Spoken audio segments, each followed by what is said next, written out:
Le président Donald Trump savoure sa première victoire législative majeure, même si l'enquête sur une possible collusion entre son équipe de campagne et le gouvernement russe continue de progresser.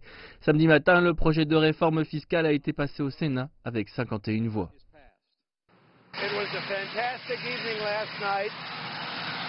C'était une soirée fantastique la nuit dernière. Nous avons passé les plus grandes réductions de taxes de l'histoire de notre pays et de nombreuses autres choses avec. Mais c'était le plus grand ensemble de réductions fiscales jamais passé dans notre pays.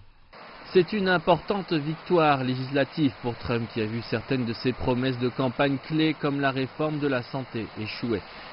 Les républicains disent que la réforme fiscale aidera à encourager la croissance de l'économie américaine. Les démocrates, eux, disent que c'est un énorme cadeau pour les plus riches et les entreprises. La mesure de près de 500 pages est passée sans avoir reçu un appui bipartite, sans aucun débat et avec le texte du projet de loi rendu public quelques heures avant le vote. Les taxes des entreprises passeront de 35 à 20%. Le projet de loi ouvre également un refuge faunique national de l'Arctique en Alaska pour le forage de pétrole et de gaz. Les travailleurs indépendants verront probablement une hausse de leurs taxes. Un rapport du comité conjoint sur la taxation dit que même avec une croissance économique optimiste, ce projet de réforme fiscale ajoutera 1 000 milliards de dollars au déficit au cours de la prochaine décennie. Le Sénat doit maintenant rencontrer la Chambre et travailler sur les différences entre leurs projets de loi respectifs. Une fois que la nouvelle loi est acceptée, la Chambre et le Sénat devront voter une nouvelle fois et ensuite elle ira sur le bureau du président Trump pour être signée.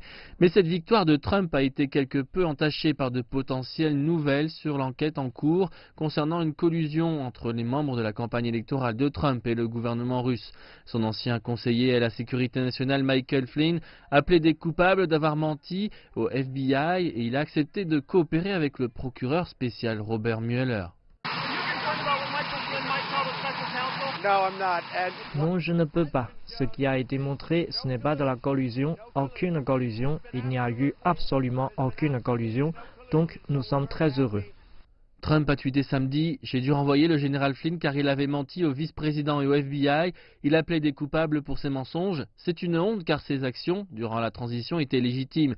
Il n'y avait rien à cacher. » Flynn est le 4e membre de la campagne de Trump à être inculpé par le bureau du procureur spécial dans l'enquête russe et il est le 2e à avoir accepté de coopérer dans l'enquête. La question est de savoir ce que Flynn pourra offrir au procureur spécial.